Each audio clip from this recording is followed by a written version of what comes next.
president believe that perhaps things went the way they shouldn't have gone? Is there any regret on the part of the president or anyone here about how people were treated, people who were peacefully protesting, and how they were rushed out so violently?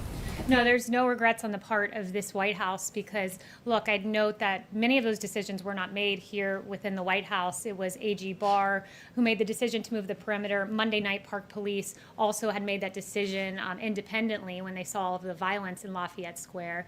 And before these protesters were moved by Park Police and they issued that tactical order, there were 3 loud warnings. And as I believe it was AG Barr on Face the Nation noted, that some of those protesters moved back and adhered to the warning, but others of those protesters started hurling objects, and that was unacceptable. And Park Police acted as they felt they needed to at that time in response, and we stand by those actions.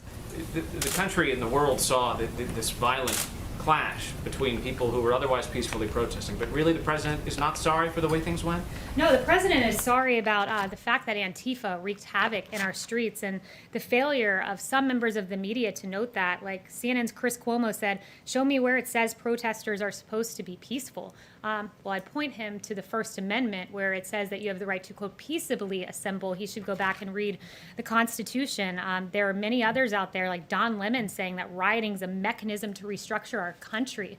Burning down St. John's, using a pick to literally like carve out, as we saw in that video, concrete from the sidewalk to hurl at officers, that's not peacefully protesting. The actions of the rioters were not in keeping with the First Amendment. And I think the media needs to recognize there's a discernment between the peaceful protesters, many of whom I've seen, and the rioters. And yes, America will act against rioters. And yes, under President Trump, he will not allow burning buildings, 150 federal buildings to be defaced, and 750 law enforcement officers to be injured in our country. Can I ask you one more about the president? Yes, Ryan. I like the blue suit. Oh, thank you. That's a really snazzy look.